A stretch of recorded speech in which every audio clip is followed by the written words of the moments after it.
পিলখানা ট্র্যাজেডির বর্বর হত্যাকাণ্ডের দায় জাতীয় নেতা শহীদ তাজউদ্দিন আহমেদের ছেলে সোহেল তাজ গ্রেফতার করেছে মিরপুর মডেল থানা পুলিশ। গোপন সংবাদের ভিত্তিতে মিরপুর ৬ নম্বর এলাকায় তার বোনের বাসা থেকে আটক হন তিনি। এদিকে এই হত্যাকাণ্ডের জন্য বিডিআর জওয়ানদেরকে দায়ী করছে প্রসিকিউশন। এই অপারেশনটা পরিচালনা করছে হচ্ছে তাপস এবং সোহেল তাজ। আপনারা মনে করতে পারেন যে সোহেল তাজ হঠাৎ করে হুজুর হয়ে বিদেশ চলে গেছে, তাই না। সে মনে করছে এই সিচুয়েশনটা সরকার কন্টেইন করতে পারবে না, সো আগেই ভাগছে সে, এখন কন্টেইন করছে, এখন আবার ফেরত আসছে। এদেরকে কিলারদেরকে দেশের বাইরে পার করে দিছে। বর্তমান সময়ে বহুল আলোচিত সমালোচিত একটি নাম সোহেল তাজ।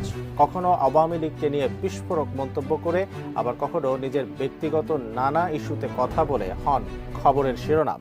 এবার তার বিরুদ্ধেই গুরুতর অভিযোগ তুলে বেশ কিছু চাঞ্চল্যকর তথ্য দিয়েছেন প্রবাসী সাংবাদিক।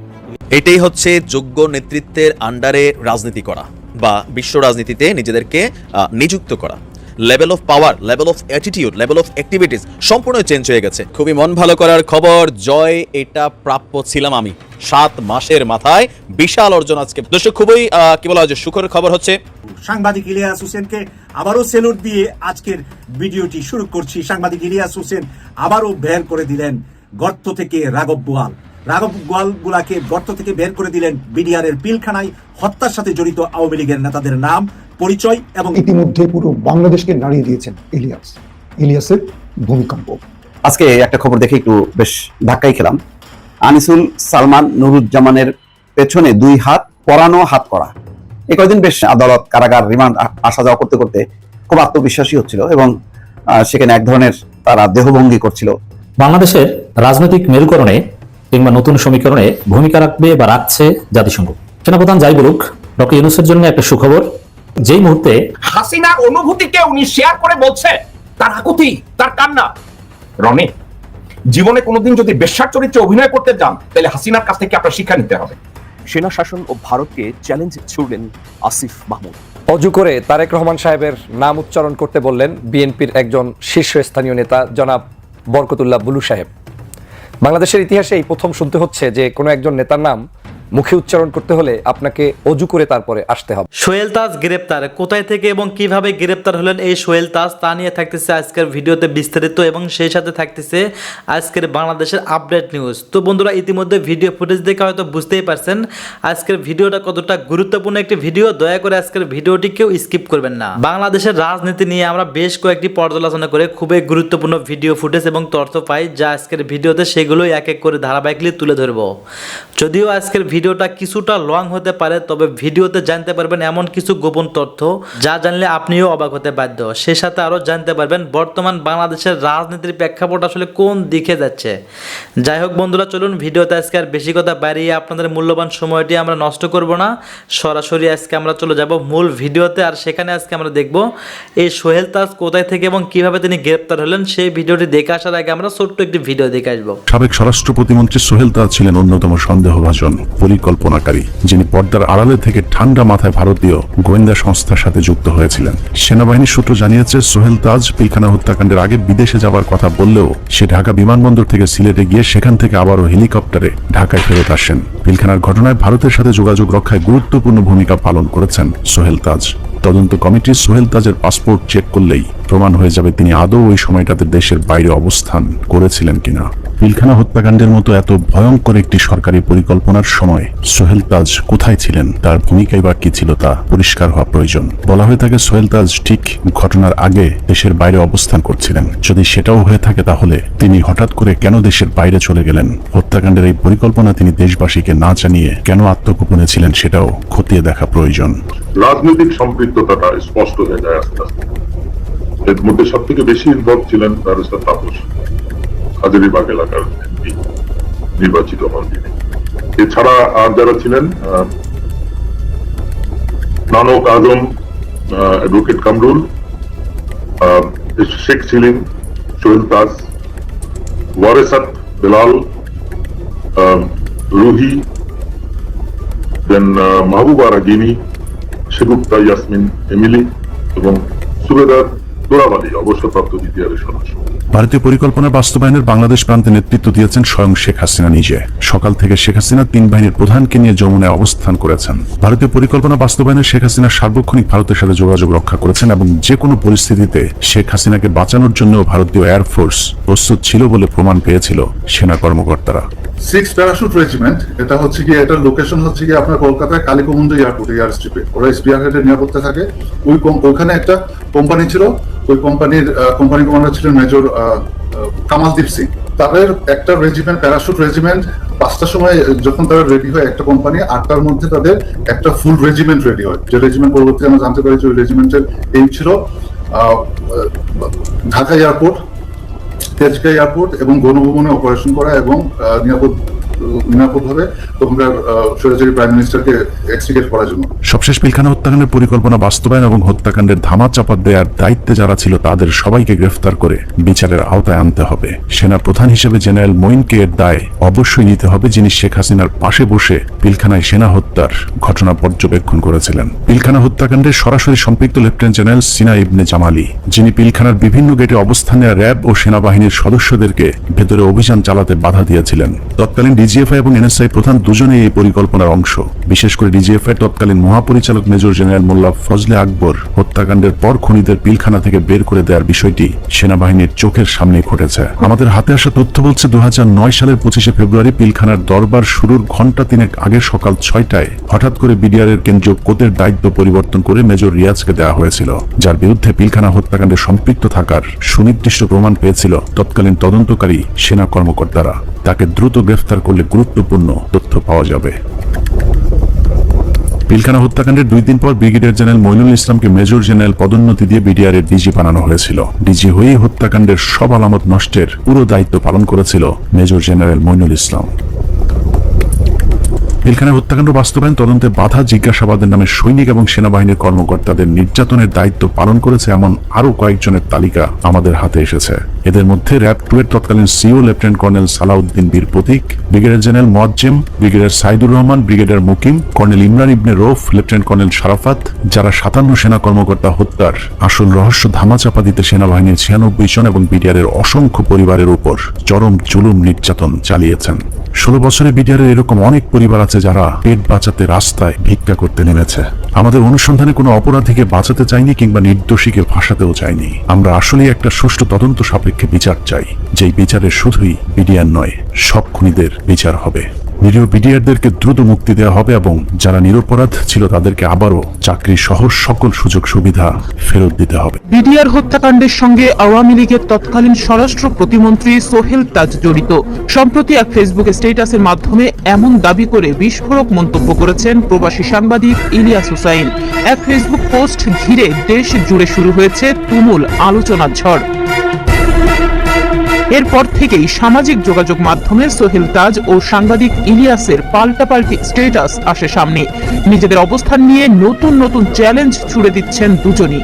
ইলিয়াস দাবি করেছেন তার একটি পোস্টের পর থেকেই সাবেক স্বরাষ্ট্র প্রতিমন্ত্রী সোহেল তাজ পিলখানা হত্যাকাণ্ডের সঙ্গে নিজের সংশ্লিষ্টতা অস্বীকার করতে ব্যস্ত হয়ে পড়েছেন। ইলিয়াস হোসেন তার পোস্টে উল্লেখ করেন, সোহেল তাজ একের পর এক ফেসবুক স্ট্যাটাস দিচ্ছেন, সাংবাদিকদের ডেকে বক্তব্য দিচ্ছেন এবং বিভিন্নভাবে প্রমাণ করার চেষ্টা করছেন যে তিনি ওই ঘটনার সঙ্গে জড়িত নন। এমনকি সোহেল তাজ নিজেও চ্যালেঞ্জ ছুড়ে দিয়েছেন, বলেছেন কেউ যদি তার সংশ্লিষ্টতা প্রমাণ করতে পারে তাহলে তিনি নাকে খত দেবেন। তবে ইলিয়াস আরো এক ধাপ এগিয়ে তাজকে পাল্টা চ্যালেঞ্জ দিয়ে বলেন, পিলখানা হত্যাকাণ্ডের সময় সোহেল তাজ কোন দেশে ছিলেন তার স্পষ্ট এয়ারপোর্ট এন্ট্রি প্রমাণ হাজির করতে হবে। শুধুমাত্র ঢাকা বিমানবন্দরে ডিপার্চার সেল থাকলেই তা যথেষ্ট নয়, বরং সংশ্লিষ্ট দেশের ইমিগ্রেশন অ্যারাইভাল সিলই একমাত্র গ্রহণযোগ্য প্রমাণ হতে পারে বলেও তিনি উল্লেখ করেন। এ নিয়ে তিনি আরো দাবি করেন তার কাছে সেই সময়কার অবস্থান সংক্রান্ত গুরুত্বপূর্ণ তথ্য সংরক্ষিত রয়েছে। সেই সঙ্গে তিনি সতর্ক করে দিয়ে বলেন, দেশের বাইরে যাওয়ার ক্ষেত্রে সোহেল তাজের পথ আপাতত বন্ধ রয়েছে এবং তিনি চাইলে বিমানবন্দরে গিয়ে এ বিষয়ে খোঁজও নিতে পারেন। সরকারের পৃষ্ঠপোষকতায় প্রত্যক্ষ মদতে ভারতের পরিকল্পনায় এই বিডিআর হত্যাকাণ্ড ঘটনা হয়েছে এবং এখানে 3টা পার্টি ছিল। 3টা পার্টির উদ্দেশ্য ছিল শেখ হাসিনা, তাপস, শেখ সেলিম, তাদের মনের ভিতরে একটা আক্রোশ ছিল সেনাবাহিনীর বিরুদ্ধে। সেই আক্রোশের একটা প্রতিশোধ নেওয়ার ইচ্ছা ছিল। আর বিডিআরের সেই সময় যে পরপর দুজন ডিডি গিয়ে ছিলেন, জেনারেল শাকিল এবং জেনারেল জাহাঙ্গীর, যিনি এখন স্বরাষ্ট্র উপদেষ্টা, তারা গিয়ে বিডিআরে অত্যন্ত সুশৃঙ্খলভাবে পরিচালনা করেছেন এবং ঘুষ টুসের ব্যাপারে একেবারে অলমোস্ট জিরো টলারেন্সের ছিলেন, যার জন্যে ঘুষ টুসের ব্যাপারে অসংখ্য বিডিআর সদস্যের চাকরি গেছে। তো এই জন্য বিডিআর একটা শ্রেণীর মনের ভিতরে ক্ষোভ ছিল যে তারা এতদিন দীর্ঘদিন থেকে ঘুষ টুসের অভ্যস্ত যারা ছিল, তারা এই ক্ষোভ ছিল একটা সেনা অফিসারদের বিরুদ্ধে। আর তৃতীয়ত, ভারতের একটা এজেন্ডা ছিল যে আওয়ামী লীগ সরকার যে এসছে তার জন্য একটা সশস্ত্র একটা ফোর্স দরকার। ৭১ পরে যখন শেখ মুজিব ক্ষমতায় আসে তখন তার জন্য রক্ষার জন্য একটা রক্ষী বাহিনী করা হয়েছিল। তো বর্তমান সময়ের শেখ হাসিনাকে রক্ষার জন্য একটা ফোর্স দরকার। তো তারা প্ল্যান করেছিল বিডিআর থেকে কোনো একটা উসিলা দিয়ে সেনা কর্মকর্তাদের এখানে বের করে দিবে। এখানে একটা জিনিস খেয়াল রাখবেন, এখানে যখন এই পরিকল্পনাটা যখন ইন্ডিয়া ফেল করে, তখন কিন্তু এই বিডিআর এর পরে তারা টার্গেট করলো পুলিশকে। এবং দেখবেন পুলিশে এই বিসিএস এর মাধ্যমে অসংখ্য ছাত্রলীগ, যুবলীগের ক্যাডারদের ঢুকিয়ে পুলিশকেও একটা মারমুখী সংগঠন হিসেবে তৈরি করছে, যেটা কিনা আপনারা গত আগস্ট আন্দোলনের সময় দেখেছেন যে কিভাবে পুলিশ বাহিনী নৃশংসভাবে নিজ দেশের জনগণের উপর হত্যাকাণ্ড চালিয়েছে।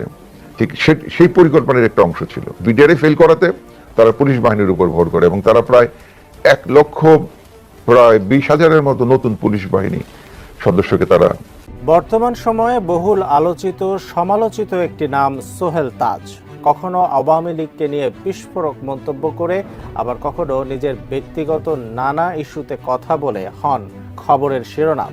কিছুদিন আগে 55 বছর বয়সে আবারও বিয়ের পিঁড়িতে বসে রীতিমতো তোলপাড় ফেলে দিয়েছিলেন সাবেক এই স্বরাষ্ট্র প্রতিমন্ত্রী। এবার তার বিরুদ্ধেই গুরুতর অভিযোগ তুলে বেশ কিছু চাঞ্চল্যকর তথ্য দিয়েছেন প্রবাসী সাংবাদিক ইলিয়াস হোসাইন। কি সেই তথ্য জানাচ্ছেন সহকর্মী শাহাদাত রিফাত। মহোদয়কে ফোন করলাম, সাহারা খাতুন, উনি আমাকে বললেন বাবা এটা তো আপনারা দেখছেন। আমি থামি নাই, আমি প্রাইম মিনিস্টারকে কল করেছি, ওনাকে একই কথা বলেছি। উনি আমাকে বললেন তুমি আমেরিকায় বসে বসে বেশি বুঝো না, আমি দেখতেছি। ছাত্র জনতার আন্দোলনের মুখে শেখ হাসিনা সরকার পতনের পর থেকে আবারও আলোচনায় পিলখানার বিডিআর বিদ্রোহ। বিভিন্ন মহল থেকে অভিযোগ উঠে বিডিআর হত্যাকাণ্ডের সাথে জড়িত ছিলেন তৎকালীন স্বরাষ্ট্র প্রতিমন্ত্রী সোহেল তাজ। এই তদন্ত আদালত প্রয়োজন হলে পুনর্গঠিত করে সম্পূর্ণ তথ্য বের করে এবং কারা এর সাথে জড়িত দেশে এবং বাহিরে তা নির্ণয় সক্ষম হবেন। যদিও পরিবর্তিত এই পরিস্থিতিতে সোহেল তাজ নানা মাধ্যমে দাবি করেন ঘটনার সময় তিনি দেশের বাইরে ছিলেন। যুক্তরাষ্ট্রে বসেই ঘটনার খবর পান, তখনই পুলিশের তৎকালীন আইজির সঙ্গে যোগাযোগ করেন তিনি। পরে স্বরাষ্ট্রমন্ত্রী সাহারা খাতুনের সঙ্গেও কথা বলেন তিনি। যে সোহেল এ তো অনেক গোলাগুলি হচ্ছে। আমি বললাম কোথায়? বলে যে পিলখানাতে। আমি বলছি তাই নাকি? হোয়াট ডু ইউ মিন গোলাগুলি হচ্ছে? বলে অনেক গোলাগুলি হচ্ছে। শুধু তাই নয়, ঘটনার দিন এক পর্যায়ে তিনি তৎকালীন প্রধানমন্ত্রী শেখ হাসিনার সঙ্গেও কথা বলেন। তখন প্রধানমন্ত্রী তার পরামর্শ না শুনে উল্টো তাকে ধমক দিয়েছেন বলে দাবি করেন সাবেক স্বরাষ্ট্র প্রতিমন্ত্রী সোহেল তাজ। আমি আইজি সাহেবকে ফোন দিয়ে বললাম আইজি সাহেব পরিস্থিতি কি হচ্ছে? আমি শুনলাম গোলাগুলি হচ্ছে। বলে হ্যাঁ স্যার এখানে তো অনেক গোলাগুলি হচ্ছে বিডিআর এর ভিতরে। তা আমি বললাম বিডিআর এর ভিতরে গোলাগুলি হচ্ছে, আপনারা কি করছেন? বলে আমরা তো আছি। আমি বললাম আপনারা আছেন মানে? আইজি সাহেব বললেন স্যার মন্ত্রী মহোদয় আছেন। তার মানে উনি আমাকে বলতে চাচ্ছেন যে আপনার কথা তো আমি মানতে পারবো না, বিকজ সিনিয়র আছেন। অভিযোগের বিষয়ে সোহেল তাজের দাবি, বিডিআর বিদ্রোহের সঙ্গে কিছু মহল তাকে জড়াতে চেষ্টা করছে। এমন নিকৃষ্ট একুজেশন খুবই দুঃখজনক। একজন নিরীহ নিরপরাধ মানুষকে এমন একটা কালিমা দেওয়া ঠিক না বলেও তখন মন্তব্য করেন তিনি। কি হলো? ও কোঅর্ডিনেটর করে দেওয়া হয়েছে। কাকে? Colonel Farooq Khan. commerce minister. Why is commerce minister the coordinator? তারপর থেকে সবকিছু অদৃশ্য হয়ে গেল, আমাদের হাতে তো কিছুই ছিল না। এদিকে জুলাই অভ্যুত্থানের 8 মাসের মাথায় যুক্তরাষ্ট্র প্রবাসী সাংবাদিক ইলিয়াস হোসেন এবার সোহেল তাজ সম্পর্কে বেশ কিছু চাঞ্চল্যকর তথ্য দিয়েছেন। তিনি দাবি করেন বিডিআর বিদ্রোহ নিয়ে সোহেল তাজ মিথ্যাচার করেছেন। মূলত 23 ফেব্রুয়ারি সামাজিক যোগাযোগ মাধ্যম ফেসবুকে দেয়া এক স্ট্যাটাসে ইলিয়াস দাবি করেন পিলখানা হত্যাকাণ্ডের সময় সোহেল তাজ লন্ডনে ছিলেন বলে জানালেও প্রকৃতপক্ষে তিনি সিলেটে গিয়ে সেখান থেকে হেলিকপ্টারে ঢাকায় ফিরে আসেন এবং গোপনে অবস্থান করেন। সাংবাদিক ইলিয়াস আরও দাবি করেন সোহেল তাজের পাসপোর্ট পরীক্ষা করা হলে দেখা যাবে তার ঢাকা থেকে প্রস্থানের তথ্য থাকলেও লন্ডন বা অন্য কোনো দেশে পৌঁছানোর তথ্য নেই, তাই তিনি পাসপোর্ট জব্দ করার অনুরোধ জানান। অন্যথায় সংশ্লিষ্টদের দায় নিতে হবে বলে হুঁশিয়ারি দেন। ইলিয়াসের স্ট্যাটাসে আরও উল্লেখ করা হয় বাংলাদেশের প্রথম প্রধানমন্ত্রী ও স্বাধীনতা সংগ্রামের অন্যতম নেতা সোহেল তাজের বাবা তাজউদ্দিন আহমেদ ছিলেন ভারতীয় গোয়েন্দা সংস্থার রয়ের পরীক্ষিত বন্ধু। এছাড়া আরেক স্ট্যাটাসে ইলিয়াস হোসেন বলেন বিডিআর হত্যাকাণ্ডের সাথে সোহেল তাজ জড়িত থাকার সম্ভাবনা আছে। সেনা সূত্রে এই তথ্য তিনি জানতে পেরেছেন, তাই সোহেল তাজ যেন আপাতত দেশের বাইরে যেতে না পারে। 2009 সালের 25 ও 26 ফেব্রুয়ারি বিদ্রোহের নামে এক কলঙ্কিত হত্যাকাণ্ড হয় পিলখানায়। ওই ঘটনায় 57 জন সেনা কর্মকর্তা সহ মোট 74 জন নিহত হন। আমি যে বললাম ইন্ডিয়ানরা কিলার ঢুকাইলো, কিলিং করাইলো, শুরু করাই দিল। এখন এই কিলার গুলো কোথায়, শেষ পর্যন্ত কি হলো? এখন দেখেন, আপনারা দেখছেন যে 25-26 তারিখ রাতের সাহারা খাতুন ভিতরে ঢুকছিল, কাদেরকে নিয়ে আসতে? ইনজুর্ড, এবং একটা নাটক করছে যে তারা একটা অস্ত্র সারেন্ডার করবে। কিন্তু হিসাবে দেখা গেছে ওই রাতের পরে কিন্তু সাহারা খাতুন যখন গেছে তার পরবর্তী কিন্তু কিলিং, অনেক কিলিং হয়েছে। তাহলে লাভটা হলো কি? এটার যাওয়ার কারণটা ছিল হচ্ছে আইজিপি নূর মোহাম্মদ যিনি ছিলেন, উনার মেয়ের জামাই ছিল ভিতরে। মেয়ের জামাই তো মারাই গেছে, আল্লাহ তাকে বেহেশত নসিব করুক। মেয়েটাকে উদ্ধারের জন্য ওখানে উনি প্রেসার দিয়ে উনি গেছিল, নাহলে উনি নিজে একা যাইতে চাইছিল। আচ্ছা, এই সময় যে গেছে অনেকগুলো অ্যাম্বুলেন্স ঢুকছে, বাইর হয়েছে। কাদের অ্যাম্বুলেন্স? পরবর্তী সময় সেটা রেড ক্রিসেন্ট অ্যাম্বুলেন্স। এই অপারেশনটা কারা গেল, এরকম একটা ইম্পর্টেন্ট জাতীয় পর্যায়ে গিয়া কয়টা অ্যাম্বুলেন্স গেল, কয়টা বের হলো, নো অ্যাকাউন্টেবিলিটি, এবং নোবডি নোজ এই অপারেশনটা কে পরিচালনা করছে। এটা থেকে আপনি কি বুঝবেন এই অপারেশনটা কে পরিচালনা? Nobody nose. মানে ইনভেস্টিগেশনের মধ্যে আসে নাই কয়জন ইনজুর্ড গেছে, কয়জন আসছে। এবং এই অপারেশনটা পরিচালনা করছে হচ্ছে তাপস এবং সোহেল তাজ। আপনারা মনে করতে পারেন যে সোহেল তাজ হঠাৎ করে হুজুর হয়ে বিদেশ চলে গেছে, তা না। সে মনে করছে এই সিচুয়েশনটা সরকার কন্টেইন করতে পারবে না, সো আগেই ভাগছে সে। এখন কন্টেইন করছে, এখন আবার ফেরত আসছে। এদেরকে, কিলারদেরকে দেশের বাইরে পার করে দিছে। এখন আপনারা যদি এখনো ডাউট দেখেন যে এটার সাথে কে ইনভলভ, কারোর করার কিছু নেই। আমার মনে হয় এখন দেশের লোকজন সবাই বুঝে যে কারা এটার সাথে ইনভলভ। কিন্তু আমরা নিজেদের সাথে বেইমানি করছি, এই বেইমানি হিসাবটা নিবে যারা হায়ার কমান্ডে ছিল। তাদের উচিত ছিল স্ট্যান্ড হওয়া। This is a military situation.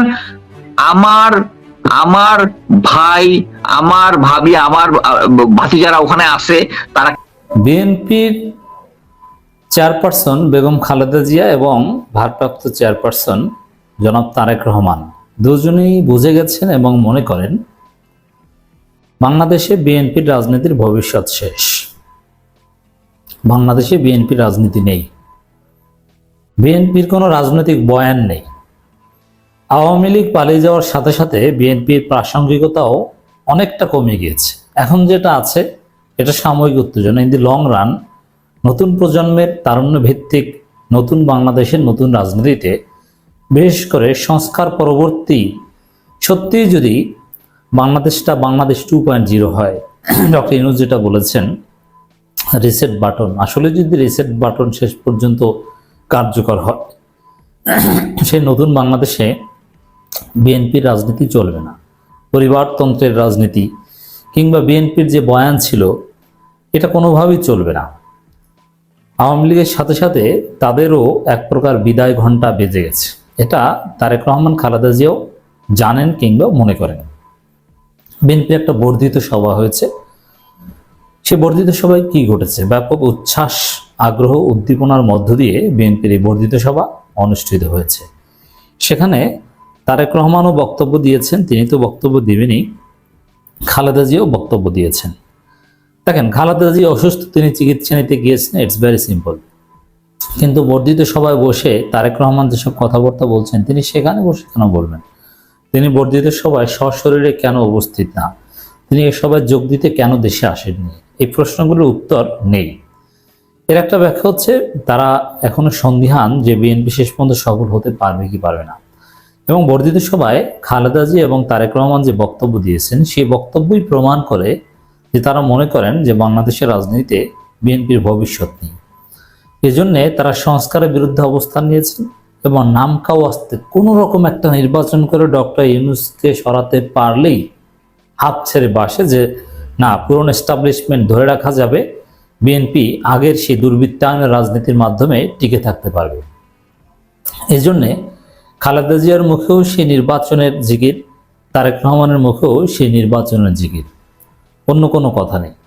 দেখেন, বিএনপির যদি আত্মবিশ্বাস থাকতো যে না, নতুন বাংলাদেশে সত্যিকার অর্থে একটা সংস্কারের পর যে নতুন বাংলাদেশ হবে, সুখী, সমৃদ্ধ, ক্ষুধা, দারিদ্র্যমুক্ত, ইউরোপ আমেরিকার স্ট্যান্ডার্ডে, তাইওয়ান কিংবা দক্ষিণ কোরিয়ার স্ট্যান্ডার্ডে একটা সভ্য বাংলাদেশ হবে, যেখানে কোনো রাজনৈতিক বিভেদ, হানাহানি, ট্যাগিং এগুলো থাকবে না, যেখানে কোনো চেতনাবাজি থাকবে না, যেখানে থাকবে ভালো মানুষের রাজনীতি, যেখানে রাজনীতি কোনো ব্যবসা হবে না, রাজনীতি হবে সেবা, যেখানে কোনো চাঁদাবাজি চলবে না, কোনো দুর্নীতি চলবে না, এরকম একটা বাংলাদেশ হোক। বিএনপি যদি এটা চাইতো বা বিএনপি যদি মনে করতো এরকম একটা বাংলাদেশ হোক, তারপরে আমরা সেই বাংলাদেশ গড়ব, তাহলে দ্রুত নির্বাচনের কথা বা ডিসেম্বরের মধ্যে নির্বাচনের কথা তারা বলতো না। তাদের একটা বিশ্বাস থাকতো যে হোক, নতুন বাংলাদেশ হোক, সংস্কার হোক, তাতে কি, তখন বিএনপি কম্পিট করবে। কিন্তু বিএনপি মনে করছে যে দুর্নীতিমুক্ত, চাঁদাবাজ মুক্ত নতুন বাংলাদেশ হলে সেখানে বিএনপি থাকবে না, যার ফলে দ্রুত নির্বাচনের জিকির করছে। যে তারা মনে করছে কোনো রকম স্থানীয় সরকার নির্বাচন হয়ে গেলে অথবা তাদের সময় মতো জাতীয় নির্বাচন না হলে বিএনপিকে আর খুঁজে পাওয়া যাবে না। এ কারণে ঘুরে ফিরে কথা একটাই, যে দ্রুত নির্বাচন, দ্রুত নির্বাচন। খালেদা জিয়া এবং তারেক রহমানের মুখেও অন্য কোনো কথা নেই এবং সংস্কারের পক্ষে কোনো কথা নেই।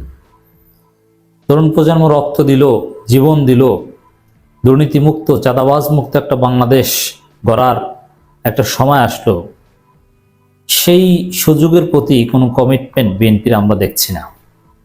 তারা দ্রুত ডক্টর ইউনূসকে হটাতে চায়। বর্ধিত সভায় এটাই ঘটেছে। বর্ধিত সভার রুহুল কবির রিজভী থেকে শুরু করে মির্জা ফখরুল থেকে শুরু করে তারেক রহমান, খালেদা জিয়া, সবার যে বক্তব্য, ডক্টর ইউনূস থাকুক, সংস্কার করুক, এরকম কোনো ইচ্ছা বা নতুন বাংলাদেশ হোক, এরকম কোনো ভিশন বা এরকম কোনো কমিটমেন্ট তারা প্রমাণ করতে পারেন। দ্রুত নির্বাচন ছাড়া আর কোনো কাজ নেই। আর দ্রুত নির্বাচন হলে কেমন নির্বাচন হবে তা তো জানেন, যেখানে আইন শৃঙ্খলা পরিস্থিতি ঠিক নেই, সেখানে সুষ্ঠু নির্বাচনের তো কোনো সম্ভাবনা নেই। স্থানীয় নির্বাচনে ফাঁদে পা দেবে না বিএনপি। এখন বিএনপি যদি অংশগ্রহণ না করে সেটা এক কথা, আর স্থানীয় নির্বাচন হতেই দেবে না। এখন দেখেন, বিএনপির মতো বড় দল যদি ঠেকায়, শেষ পর্যন্ত স্থানীয় সরকার নির্বাচন করা কঠিন হবে আদৌ। ইশরাক সাহেবরা তো জীবন দিতে চান। হ্যাঁ, সম্ভব, সরকার কঠোর হলে বিএনপি কিছুই করতে পারে না, কারণ বিএনপির আন্দোলনের কোনো মুরদ নাই, এটা গত 15 বছর দেখেছি। তারা কোন নির্বাচন ঠেকাতে পারেনি। অতএব নির্বাচন ঠেকাবে এটা সরকার কঠোর হলে অসম্ভব। কিন্তু এই সরকার যেহেতু গণতান্ত্রিক, আর বিএনপি যেহেতু এখন পর্যন্ত বড় দল, কিন্তু সংস্কারের পর তাদের আকর্ষণ আর জনগণের কাছে থাকে না, তারা ঠেকাতে পারবে। জীবন দিলে ইশরাকরা জীবন দিতে পারবে, মানে জীবন দেওয়ার জন্য রাজপথে আসতে পারবে, সেই পরিবেশ তো আছে, এটা তো হাসিনার আমল নয়। এখন নির্বাচন না হলেও এতে দিন শেষে বেকায়দায় বিএনপি পরে প্রশাসক বসিয়ে নানানভাবে বিএনপি উল্টো দিকে যাবে আমি মনে করি। স্থানীয় নির্বাচনকে ফাঁদ মনে করছেন বিএনপি, আর জাতীয় নির্বাচনকে কোনো ফাঁদ মনে করছেন না। মানে স্থানীয় নির্বাচন হলে বিএনপি নিজেদের মধ্যে কামড়াকামড়িতে একেবারে ধ্বংস হয়ে যাবে এই ভয়টায়, এবং স্থানীয় নির্বাচনে যদি বিএনপি পরাজিত হয় তাহলে জাতীয় নির্বাচনে জনগণ মনে করবে যে বিএনপির যুগ শেষ। এই কারণে স্থানীয় নির্বাচন বিএনপি হতে দিতে যায়, এটাকে ফাঁদ মনে করছে। এই যে ফাঁদ মনে করছে, এটাই হচ্ছে তারেক রহমানের মনে করা বা বিশ্বাস, খালেদা জিয়ার মনে করা বা বিশ্বাস যে বিএনপির ভবিষ্যৎ নেই। এই ফাঁদে পড়লে, মানে তাদের ভাষায় যে ফাঁদে পড়লে বিএনপি শেষ। বিএনপি যেভাবেই হোক জনগণ গ্রহণ করবে, বিএনপির ভবিষ্যৎ আছে, এই বিশ্বাসটা তাদের নেই। তারা শুধু ফাঁদ আর ষড়যন্ত্র দেখে, শুধু মাইনাস করার থিওরি দেখে। নির্বাচন নিয়ে একটি ধূম্রজাল সৃষ্টির চেষ্টা চলছে বলে অভিযোগ করেছেন বিএনপি ভারপ্রাপ্ত চেয়ারম্যান তারেক রহমান। 27 ফেব্রুয়ারি সকাল 10টার দিকে জাতীয় সংসদ ভবনে এলইডি হল প্রাঙ্গণে দলটির বর্ধিত সভায় ভার্চুয়ালি যুক্ত হয়ে তিনি কথা বলেন। তো একটা বর্ধিত সভা হলো, এত সুন্দর পরিবেশে তিনি কেন ভার্চুয়ালি যুক্ত হবেন? এটাও বিএনপির যে ভবিষ্যৎ নাই তার একটা প্রমাণ। এই সময় তারেক রহমান বলেন, জাতীয় নির্বাচনের আগে স্থানীয় নির্বাচনের কথা বলে দেশের পরিস্থিতি ঘোলাটে করার চেষ্টা হচ্ছে। শেখ হাসিনার ফেসিবাদকে পুনর্বাসনের একটা প্রক্রিয়া, জাতীয় নির্বাচন আগে স্থানীয় নির্বাচন। তবে এই ফাঁদে বিএনপি পা দিতে পারে না, পা দেবে না। এই যে কথাটা, এটা ভুল। জাতীয় নির্বাচন আগে স্থানীয় নির্বাচন, এটা পরিস্থিতি ঘোলাটে করার চেষ্টা কেন হবে? আচ্ছা, নির্বাচন তো নির্বাচন, সেখানে পরিস্থিতি ঘোলাটে হলে জাতীয় নির্বাচনে হবে, স্থানীয় নির্বাচনে হবে, বরং স্থানীয় নির্বাচনে আরো কম হবে, কারণ এটা দলীয় প্রতীকী হবে না। তাহলে পরিস্থিতি ঘোলাটে আপনি কি দেখলেন? মানে আসলে বিএনপির পরিস্থিতি ঘোলাটে হবে, এটা এখন জাতির উপর চাপিয়ে দিচ্ছে। এই সময় দেশের বিরুদ্ধে ষড়যন্ত্রের বিষয়ে সতর্ক থাকতে দেশবাসীর প্রতি আহ্বান জানান। সেনাবাহিনী প্রধানের বক্তব্যের বিরুদ্ধে তো সতর্ক করছেন না, তাতে আপনারা খুশি? হাসিনার নিয়োগকৃত সেনাবাহিনীর প্রধান যাই বলুক, প্রধান উপদেষ্টাকে যতই ধমক টমক দিক, তুচ্ছ তাচ্ছিল্য করুক, তাতে বিএনপির কিছু আসে যায় না। সেটা কোনো ষড়যন্ত্র না, ষড়যন্ত্র হচ্ছে স্থানীয় সরকার নির্বাচন। বিএনপির ভবিষ্যৎ নাই বলেই তারা এই অলীক স্বপ্ন দেখছে। তিনি বলেন, কোনো উপদেষ্টার বিভ্রান্তিমূলক বক্তব্যে স্বাধীনতাকামী মানুষ বিভ্রান্ত হচ্ছে, অন্যদিকে খুন খারাপ হচ্ছে। উপদেষ্টার কি বিভ্রান্তিকর বক্তব্য দিচ্ছে? ওই যে স্থানীয় সরকার নির্বাচনের কথা বলছে, এটাই তারেক রহমানের কাছে বিভ্রান্তিকর।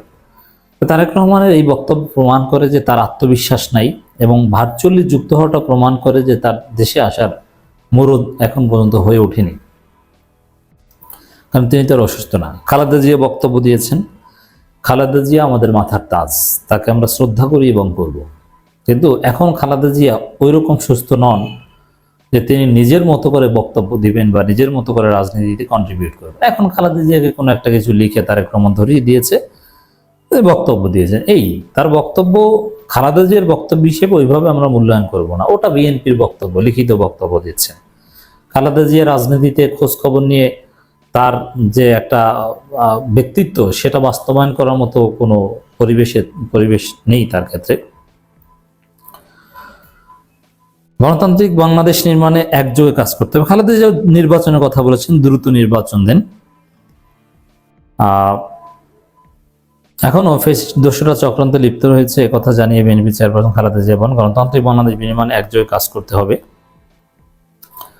দলের নেতাকর্মীদের উদ্দেশ্যে তিনি কথা বলেন, অসুস্থতার কারণে যুক্তরাজ্যে থাকলেও সবসময় আমি আপনাদের পাশে আছি। দীর্ঘ 15 বছর গণতন্ত্রের জন্য, আমার মুক্তির জন্য নিরন্তর সংগ্রাম করেছেন। বিএনপি আপনার মুক্তির জন্য কিচ্ছু করেনি। একটা হরতাল অবরোধ দিয়েছে, দেখাতে পারবেন না? এর মানে বিএনপি আপনাকে মুক্ত করেছে দেশের ছাত্র জনতা। আমার মুক্তির জন্য নিরন্তর সংগ্রাম করেছেন, অসংখ্য নেতাকর্মী প্রাণ দিয়েছেন। না, আপনার মুক্তির জন্য, খালেদা জিয়ার মুক্তির জন্য কে প্রাণ দিয়েছে? কোন দিন কর্মসূচি ছিল? কোন হরতালে কোথায় গুলি করেছে? কোন অবরোধে কে নিহত হয়েছে? এরকম কোনো ঘটনা ঘটেনি। হ্যাঁ, খালেদা জিয়ার মুক্তির দাবিতে দোয়া মাহফিল করেছে তারা, সেখানে হামলার ঘটনা আমাদের জানা নেই। প্রায় 1.25 লাখ মিথ্যা মামলা জর্জরিত এখনো, এটা অন্য কারণে। আপনাদের এই ত্যাগ শুধু দলের নয়, চিরকাল স্মরণ রাখবো। দীর্ঘ 6 বছর পর ফ্যাসিস্ট সরকারের বিদায়ের পর একত্রিত হতে পারায় আল্লাহর কাছে শুকরিয়া প্রকাশ করছি। সেই সাথে জুলাই বিপ্লব সহ ফ্যাসিস্ট বিরোধী আন্দোলনের শহীদদের প্রতি শ্রদ্ধা জ্ঞাপন করছি। এখন 6 বছর পর এভাবে একত্রিত হতে পারছেন আর সুযোগ থাকা সত্ত্বেও তারেক রহমান দেশে নাই, এটাই বিএনপির জন্য বড় ব্যর্থতা। দেশ এক সংকটময় সময় অতিক্রম করছে কথা জানিয়ে বিএনপি চেয়ারপারসন বলেন, ন্যূনতম সংস্কার শেষে গণতান্ত্রিক ব্যবস্থায় ফিরতে নির্বাচনের দিকে যেতে হবে।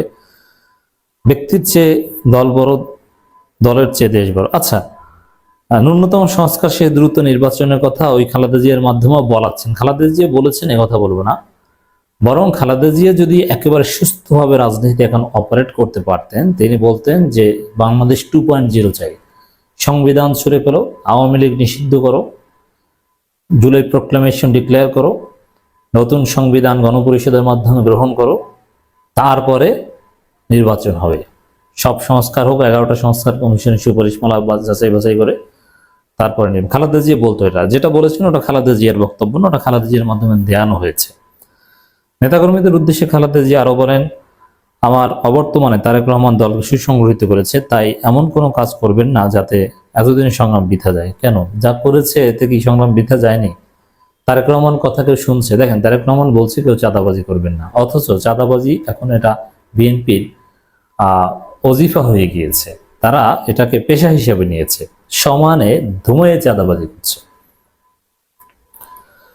ফ্যাসিস্ট এখনো জুলাই আন্দোলন অর্জনকে নস্যাৎ করতে গভীর ষড়যন্ত্রে লিপ্ত রয়েছে। সবাইকে ইস্পাত করে ঐক্যের মাধ্যমে একত্র হয়ে চক্রান্ত রুখে দিতে হবে। দেখেন, বিএনপি তখন ফ্যাসিবাদী আচরণ করছে, হুজুরদের ওয়াজ করতে দিচ্ছে না, বারবার মুফাসসির কোরআনদের জ্ঞান দিচ্ছে, ওয়াজে হামলা। ধন্যবাদ প্রিয় দর্শকবৃন্দ, আমাদের ফুল ভিডিওটি দেখার জন্য আপনাকে জানাই অসংখ্য ধন্যবাদ।